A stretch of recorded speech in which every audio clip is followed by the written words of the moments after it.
Olá, meus amigos e minhas amigas, sejam muito bem-vindos a mais uma aula do nosso curso Técnico em Mineração, Fundamentos, Teoria e Prática.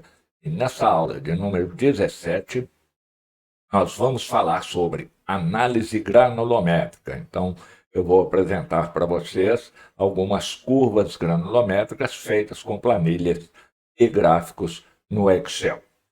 Antes de mais nada, eu gostaria de pedir a vocês, esse canal, para crescer, precisa do apoio de todos.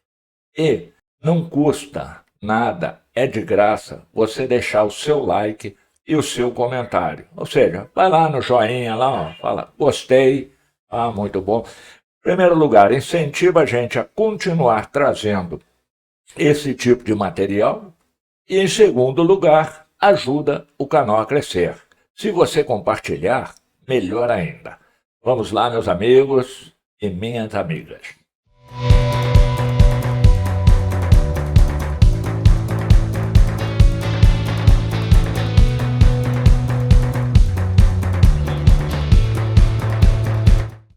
Análise granulométrica. Esse QR Code aí é do Pix. Quem quiser ajudar, fica à vontade. Qualquer valor. Então, etimologicamente, quando a gente fala em granulometria, o que isso significa? Significa medida de ângulos, medida de grãos.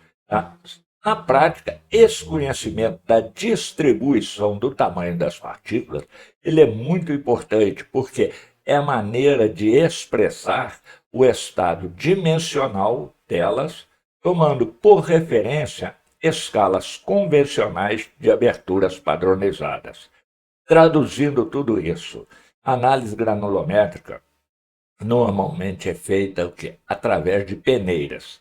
E, através dessa análise, você consegue otimizar a sua produção. Nós vamos ver no decorrer dessa aula aí a importância que tem a análise granulométrica para determinados tipos de operações. Vamos supor, uma fábrica de cal, ela tem que ter um tipo de granulometria no material. Já uma fábrica de cimento, a granulometria de alimentação do moinho é uma outra granulometria. Se eu trabalho com pedreiras e a produção, o forte, o carro-chefe da minha empresa é brita, eu tenho que ter uma classificação e tenho que saber qual aquela que é melhor, que vende mais, então eu preciso maior produto dela, e isso nós vamos ver com o decorrer dessa aula. Então, o conhecimento da distribuição dos tamanhos das partículas é condição fundamental para o entendimento de qualquer processo de beneficiamento. Então, você vê que em mineração, todas as etapas têm uma interligação muito grande mesmo, e uma não pode ficar sem a outra. Por quê? Se eu não tenho uma análise granulométrica adequada para dimensionar o meu produto, eu vou acabar perdendo dinheiro por estar fora da faixa de especificação do mercado, ou às vezes, um exemplo que eu falei anteriormente aí da alimentação do moinho, eu vou estar alimentando ele com a granulometria muito mais grossa, que vai fazer ele consumir muito mais energia e uma série de outros problemas. Então, qual que é o critério para se definir o tamanho? Ou seja, é a passagem ou retenção do material analisado por uma determinada abertura regular. Já falei isso, ou seja, é na peneira. Ou é o undersize ou o oversize. Ou está acima ou passou pela tela e está abaixo. Então, nos minerais, a gente pode medir o quê? Volume, diâmetro, área. Já na prática do tratamento de minérios, a granulometria mede o quê? O diâmetro das partículas. Mas todas elas são redondinhas? Não, todas elas são redondinhas, não. Mas quando você fala em diâmetro, você está falando o quê? Nas dimensões da partícula, e aí entra novamente o que passa e o que é retiro. Então, dentro daquela malha que eu tenho, pode ser uma malha quadrada, retangular, ou às vezes até circular, dependendo da tela que eu estou utilizando, eu vou ter um determinado tamanho de partícula. Então, quando eu meço o diâmetro, eu tenho que definir o quê? Qual dos muitos diâmetros eu quero medir.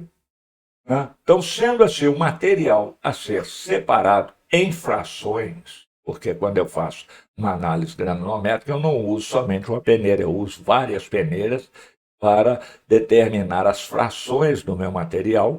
Tá? Então, quando ele é separado em frações com partículas uniformes, qualquer um dos métodos, seja decantação, elutriação, centrifugação ou peneiramento, né, o meio mais prático para isso vai ser o quê? Passar através de uma série de peneiras. Então parece que estou sendo redundante nisso aí, mas não, é para gravar bem e dizer a vocês a importância. Recentemente eu recebi a pergunta de um estudante que acompanha o nosso canal e ele me perguntou: Carlos, qual que é a melhor área para se trabalhar na mineração? Então, a mineração tem inúmeras áreas. Tá? Você é que vai definir qual a melhor, qual a que você mais se adapta a ela. Agora, em termos de importância, todas elas têm a sua importância. Eu posso ser um técnico de mineração especializado em quê? Em laboratório. E qual a empresa hoje que não tem um laboratório muito bem equipado e adequado para fazer o estudo do material que ela produz? Tá? Então, é um ramo, é uma variante, tá, em que você, como técnico de mineração, pode desempenhar um grande papel. Então, quando me fizeram essa pergunta, a minha resposta foi: eu comecei trabalhando com pesquisa mineral, pesquisa de urânio, e passei por vários setores da mineração até achar aquele que eu mais amo, que é perfuração, desmonte, escavação, carga e transporte. Dali para frente, em termos de beneficiamento, trabalhei muito também, entendo o suficiente para poder passar conhecimento para vocês, mas o meu forte, o que eu mais gosto, é perfuração e desmonte. Então, você, no decorrer da sua vida profissional, você vai encontrar aquela área a qual você se adapta melhor. Tá? E aí não tem distinção. Ah, a mulher trabalha em laboratório.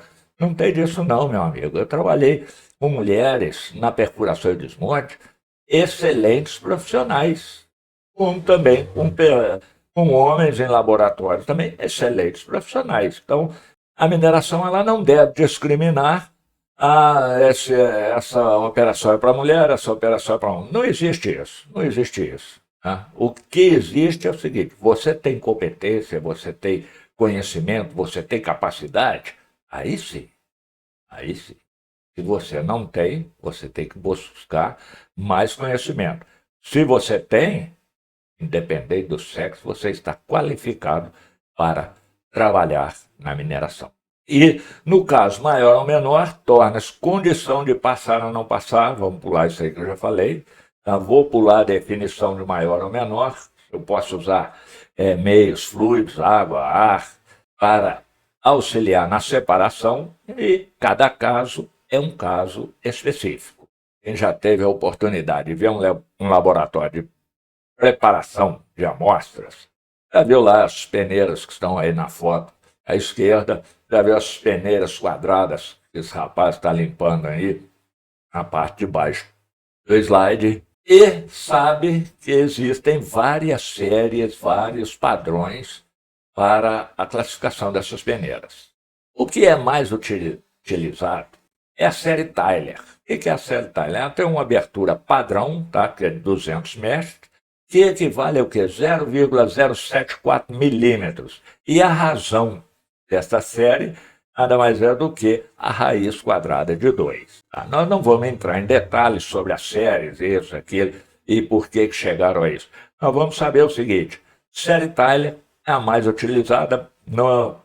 A maioria dos laboratórios que eu conheço aí de preparação física de amostras utiliza essa série, e vamos adiante. Então, ao lado aí, ó, você tem uma tabela com a abertura das peneiras em milímetro, em mesh, e a ISO 331001 de 1997. Tá? Uma coisa interessante que eu quero mostrar para vocês é o seguinte: que a granulometria, ela, em termos dessas peneiras padronizadas, ela pode ser medida a partir de 5 polegadas. Só que de 5 polegadas até 9,5 milímetros, ou seja, 3/8 de polegada, tá? Ela não tem a classificação Tyler, ou seja, a medida dela em mesh. A medida em mesh vai aparecer a partir de quê? 5,16 polegadas, ou seja, 8 milímetros. E aí ela vai até 20, abertura 20. Eu acredito que tem até aberturas menores do que essa, mas na escala Tyler você tem aí 635 mesh, tá? Ou seja, uma abertura 20 aí. As medidas na tabela são dadas em polegadas e em micrômetro, que é o milésimo do milímetro. A série Tyler é a mais utilizada no Brasil, já falei isso aí com vocês. Uma foto aí, uma figura aí que mostra 3 tipos de peneiras quadradas, tá? Tem peneiras de grandes dimensões, uma outra ao lado aí com abertura com formato cilíndrico, tá? E mesh é o quê? É a contagem do número de aberturas existentes por polegada linear. Então vocês podem ver essa seta vermelha aí, dimensão de 1 polegada, e nessa 1 polegada você tem o quê? 8 mesh, ou 2,360 micrômetros de abertura. Tá? Então, mesh nada mais é que a contagem do número de abertura. O que é a superfície de peneiramento? Ela nada mais é do que uma malha de fios trançados formando aberturas quadradas ou retangulares. E a abertura é o tamanho da malha dado em micrômetros. Tá? Então é uma observação aí que é correto referir-se ao valor da abertura com micrômetros, pois o número mesh pode existir valores diferentes de abertura devido ao quê? Diâmetro do fio da tela, correto? Continuando, nós temos uma amostra aí dos tipos de peneira, tá? Então, a análise granulométrica que nós falamos, ela vai ser realizada com peneiras padronizadas quanto à abertura. Você tem à direita uma série de 6 peneiras, tá? Já pré-determinadas para o quê? Para o ensaio granulométrico que você vai fazer. Então você coloca uma sobre a outra com muita atenção para começar da mais fina, terminando com a de abertura maior. Ok? Então, muita atenção nisso aí, porque se você inverte a posição das peneiras, você vai ter um resultado adulterado e um resultado que pode lhe trazer problemas no seu beneficiamento. Dos equipamentos, temos 2 tipos praticamente. Esses equipamentos são equipamentos de laboratório, não são equipamentos de produção. E um deles consiste o quê? É um equipamento de bancada, onde você tem um prato com 2 hastes, você coloca as peneiras ali, fixa essas peneiras e a tampa delas nessas hastes laterais, aciona um dispositivo de vibração e, de um determinado tempo, você para e vai fazer o quê? A pesagem do material retido em cada uma delas para transformar isso em uma planilha e em uma curva granulométrica. Tá? A foto ao lado inferior aí nós temos um outro tipo de equipamento que é suspenso por um conjunto de mola e tirante. Todos esses 2 equipamentos também podem ser utilizados para peneiramento a úmido. Então vocês veem bem à direita umas pintinhas azuis aí que simbolizam o quê? Eu posso utilizar água para fazer esse peneiramento. Para isso eu preciso de um fundo das telas com uma saída para água. Então, o negócio transborda e vira uma caca sem tamanho. Feitas as pesagens, você vai fazer o quê? Você vai retirar as peneiras e pesar cada um dos materiais que ficaram retidos. Tá? Então, a fração retida na peneira ela é dada por essa fórmula aí. Ó. Nós vamos calcular isso. Nós vamos ter isso em gramas. Normalmente, em laboratório, você trabalha com quilos, você não trabalha com tonelada.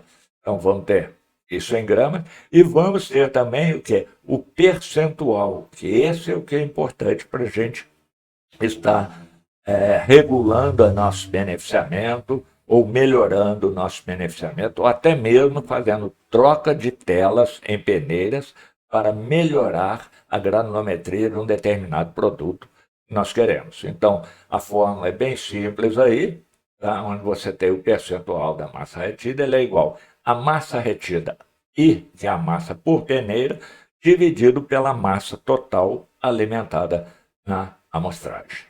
Então, aqui é uma outra, é a mesmo cálculo, tá? Uma fórmula um pouco diferenciada. Então, nós temos aqui duas peneiras com malha 14 e 20. Qual que é a abertura dessas peneiras? 1,168 e 0,833. Então, eu quero saber a média do material passante ali. Tá? Então, todo aquele material que passou entre uma e ficou retido na outra, qual que é a média dessa granulometria? Mesmo processo da fórmula anterior, eu vou pegar o tamanho das peneiras, somar e dividir por 2, porque esta média é feita com uma média aritmética. Então, agora vamos aqui partir para um exemplo um pouco mais prático. Tá? Então, eu fiz o meu peneiramento, sei lá, 284 gramas na alimentação das peneiras. Eu tenho uma peneira de 2 polegadas, uma de 1,5 e o fundo, ou seja, 3 peneiras para o meu ensaio. Era o que eu desejava. Então, na primeira peneira, eu tive retido 49,1 gramas. Na segunda peneira, o retido ficou em torno de 130,2. Na terceira peneira, o retido foi de 65,1 gramas e, no fundo dessa série, o material que passou pela última peneira foi 39,6 gramas. Então, vamos ver o que acontece com isso. Tá? Esses resultados eles podem ser apresentados, eu já falei com você, em forma tabela ou gráfico. Então, a tabela contém a relação das peneiras em ordem decrescente, em mesh ou milímetro, com as respectivas massas retidas. Então, quais são as massas retidas? Vamos voltar aqui. São esses valores que eu passei para vocês, 49,1, 130 e 65. E aí nós vamos calcular o quê? As porcentagens simples, retida, acumulada e passante em cada peneira. Então, aquela análise que nós exemplificamos, eu tenho aí o peso total da amostra, 284, as aberturas, 2, 1, 1,5 e o fundo, com o respectivo peso retido em cada uma delas, e eu tenho o quê? Um percentual simples retido e um percentual acumulado. Então, quanto que ficou retido na primeira peneira? 17,3% da massa ficou retido. Na segunda peneira, 45,8%. Por quê? O que eu pesei lá. Tá? Então, no acumulado, eu tenho que 63,1% do material que eu analisei, ele fica retido acima de 1 polegada. Entenderam? Entenderam aí a importância disso aí? Já começaram a entender a importância disso? Nós vamos, mais à frente aqui, esclarecer mais ainda o porquê dessa importância, ok? Então, abaixo eu posso traçar um gráfico dessa forma. Normalmente, né, aqui nós estamos trabalhando com material grosseiro, eu posso ter esse gráfico aí, normal, como está. Quando eu trabalho com peneiras muito finas, eu tenho que ter esse gráfico no formato logarítmico, que é esse caso aqui. Eu estou trabalhando com peneiras de 35 a 400. Então, vocês veem que a abertura dela, em micrômetros, é 419 a 37. Correto? Então, o ideal, o correto, é você traçar o gráfico com a base logarítmica, porque fica melhor de você entender e visualizar a distribuição granulométrica do seu produto. Como eu disse para vocês, cada caso é um caso. Tá? Depende. E um laboratório de análises físicas, ele não só está ali para determinar o tipo de peneiramento primário, como também o tipo de produto final. Aí eu volto a citar uma fábrica de cimento onde você precisa ter uma granulometria do cimento dentro dessa faixa aí, por exemplo. Então, eu preciso que esse laboratório tenha também esse equipamento para fazer isso. Então, eu vou ter porcentagem retida simples, a retida acumulada. Uma coisa interessante aqui e muito importante. O retido, no final, ele tem que ser 100%. Se ele não for 100%, você teve perda em alguma parte do seu processo. E aí tem alguma coisa que não está funcionando bem. Porque se eu coloco 1 quilo de amostra, no final, a soma dos produtos de cada peneira, ele tem que dar 1 quilo. Ele não pode dar nem a mais e nem a menos. Muita atenção nisso aí. Muita atenção. Isso é muito importante. Tá? Então, são cuidados obrigatórios do operador do laboratório. E esse operador do laboratório, normalmente, é um técnico, é um profissional técnico.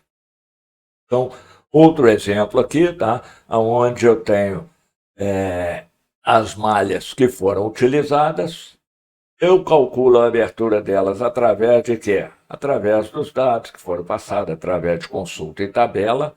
Eu tenho aqui a massa retida em cada uma delas, e aí eu vou calcular o quê? A massa retida simples, o percentual retido acumulado e o passante em cada uma dessas peneiras. Essa análise, vocês vão ver agora há pouco a importância dela. Então, vamos analisar aqui o seguinte: eu trabalho numa fábrica de cal. A alimentação do forno, e essa fábrica tem um forno vertical, então, para quem não conhece, normalmente o forno vertical, ele não pode ser alimentado com material fino, ele precisa de um material grosseiro. A granulometria desse material grosseiro tem que estar entre 25 a 180 milímetros. Começaram a entender agora o porquê e a importância da análise granulométrica? Eu vou ter que adequar as telas da minha peneira de acordo com essa granulometria. Como também vou ter que adequar a abertura do britador ou rebritador para me fornecer uma maior quantidade de um material dentro dessa especificação. Porque se estiver abaixo, eu estou perdendo material. Se o meu forno comporta material, pedras, de 25 a 180, mas a minha maior produção está abaixo de 25, o que vai acontecer? Eu vou ter prejuízo. Eu vou deixar de produzir aquilo que eu deveria estar produzindo. E para quem trabalha na área de perfuração e desmonte, vai aí também um alerta seguinte, porque esse trabalho da granulometria, ele vai começar no desmonte. Não adianta eu querer fazer um desmonte muito bonito para gerar muito fino se a minha necessidade é um material grosseiro. Então eu tenho que adaptar também o desmonte de rocha para que ele gere um material grosseiro. Eu não estou falando matar, não estou falando aqueles fogos que dá medo de você ver. Não estou falando aqueles fogos que eu já mostrei para vocês em outras aulas aí, que a carregadeira não consegue nem pegar material. Mas um fogo tal que a granulometria dele já comece a fazer o trabalho que você necessita. Quando chegar no britador, quando chegar no peneiramento, você vai ter um valor de produto que vai alimentar o forno muito maior do que se você fizer um fogo para moer a rocha todinha. Então, no caso de forno rotativo, a história já é diferente. Então, isso tudo tem que ser analisado. A minha empresa só tem forno vertical. Aí a granulometria para o forno vertical. Não, ela tem forno rotativo. Então, pessoal do desmonte, pode detonar um pouco melhor aí. Quer dizer, mineração É uma coisa fantástica. É uma coisa fantástica. E a interligação de todas as áreas, ela é fundamental. Eu trabalhei, eu já vi, e isso existe até hoje. Não adianta falar, não, não tem, porque tá. Tem. Aquele monte de grupinho, aquele monte de coisa. Ah, minha área é isso, minha área é aquilo. Uma área depende da outra. Uma área depende da outra. Se uma área fizer uma burrada, pode saber que vai respingar caca nas outras também. Então, é uma engrenagem, é como se fosse uma caixa de marcha de um carro. Se quebrar um dente, ferrou com tudo. Vamos ver um outro exemplo aí, ó. Alimentação da carga do moinho de cru. Então tem que ser o quê? Abaixo de 25 milímetros, porque se for acima, eu vou ter prejuízo. Moinho é um dos equipamentos mais caros de uma instalação de beneficiamento. Então, eu tenho que ter uma alimentação dele onde ele tem a maior produtividade com menor custo. Agora, se o meu material está acima de 25, se eu não tenho um controle granulométrico adequado para produzir um material de acordo com a necessidade do moinho, estou jogando dinheiro fora. Meus amigos e minhas amigas, prestem bastante atenção nisso que eu vou falar com vocês. Tem muito profissional que às vezes é demitido e vai nas redes sociais e posta: eu fui demitido, eu não sei porquê, eu fazia tudo certo, fazia tudo bonito, fazia isso, fazia aquilo. Será que fazia? Você conseguia observar isso aí e trazer solução? Então, se você amanhã quiser chegar a um gerente, a ser um diretor, a ser você tem que começar por baixo, prestando atenção nos mínimos detalhes, nas mínimas coisas. E não é só isso. Você tem que estudar muito. E se a escola não lhe dá o conhecimento necessário para o seu crescimento, procure outras fontes. O YouTube tem muito curso aí de graça, tem muito profissional postando no YouTube aí, ó, aulas fantásticas, tá? Não estou falando a minha, mas tem profissionais muito melhores que eu fazendo aulas fantásticas, onde você pode estar adquirindo conhecimento. Com esse conhecimento gratuito à sua disposição, você pode estar implementando isso na sua área de trabalho e começar a fazer o diferencial. E começar a ser visto como uma pessoa, como um profissional que traz soluções. Voltando à nossa aula aqui, então, quando nós falamos em pedreiras, e eu também já trabalhei em pedreira, sei muito bem o que é isso. Você às vezes tem que correr para trocar a tela, porque você faz uma venda muito grande de brita 1 e pedrisco, e a sua peneira está lá graduada para produzir brita 2 e brita 1, maior volume. Então você tem que correr lá e trocar as telas. Então, se não tiver uma análise granulométrica adequada, você vai passar sufoco. E pedreira, ela vive de quê? Aquele material que tem mais saída. Então vamos supor, a brita 3 aí, você sabe para que serve a brita 3? A brita 3 serve para lastro de ferrovia. Hoje, no país, está se abrindo ferrovia para todo lado. Então tem muita pedreira aí que está se especializando em produzir o quê? Esse tipo de brita. Agora, em compensação, uma pedreira próxima a uma cidade que não tem ferrovia nem nada, para que ela vai fazer um estoque de brita 3 se ela não tem comprador para isso aí? Mas, em compensação, ela tem comprador para brita 1 e pedrisco, que são utilizadas no concreto, principalmente o concreto bombeado. Então, onde tem que ser a maior produção dela? Nesses dois produtos.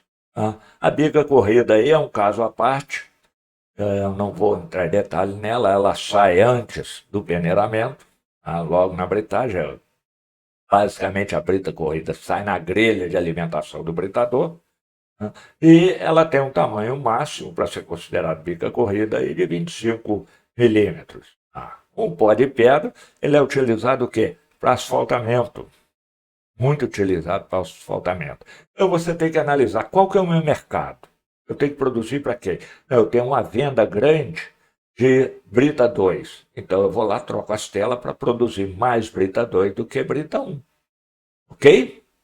Tem alguma dúvida? Deixa aí nos comentários. Na hora que você for lá fazer o joinha lá, comenta, ó, tenho dúvida, gostei, obrigado. De onde você é, a cidade, o estado. É saber aonde minhas aulas estão chegando. Então vamos ver agora o que são essas curvas granulométricas aí. Tá? Eu vou mostrar só. Nós temos aqui ó, um tipo de gráfico com uma determinada curva. Aqui eu tenho o quê? O acumulado, percentual acumulado. Aqui ó, tem uma série de outros gráficos que eu posso estar fazendo aí, ó, de acordo com o quê? O peneiramento que eu fiz de acordo com a análise que eu fiz, eu tenho uma amostra aqui de 589,62, tá? Então eu tenho aqui o retido simples, o retido acumulado e o passante. E aí eu vou criar o gráfico de acordo com isso aqui. E eu vou ver, não, eu preciso do material nessa faixa aqui, vamos supor, de 74 a 148. Eu tenho que trabalhar minha peneira para quê? Para ter um maior volume de material aqui. E, coincidentemente, nessa tabela que eu estou mostrando para vocês, a maior parte está justamente nesses três aqui, ó, 74 a 148. Então, é essa visualização, é você olhar para o gráfico e ver, ó, eu preciso alterar alguma coisa aqui para melhorar a minha produção. Um outro tipo de gráfico, aqui nós temos o passante, um gráfico simples, do percentual simples aqui. Aqui nós temos o gráfico onde você tem o acumulado e o passante. E na próxima aula, meus amigos, nós vamos falar um pouco sobre classificador e espiral. Eu quero agradecer a você que acompanha esse curso, que acompanha o meu trabalho, que valoriza meu trabalho. De coração, eu agradeço a todos aqueles que deixam mensagem nos comentários aí, 100% praticamente elogiando. Isso para mim é muito gratificante. Eu espero vocês na próxima aula. E assistam outros vídeos do canal, que nesse canal nós temos muito conteúdo interessante para você que quer ser um excelente profissional. Até a próxima.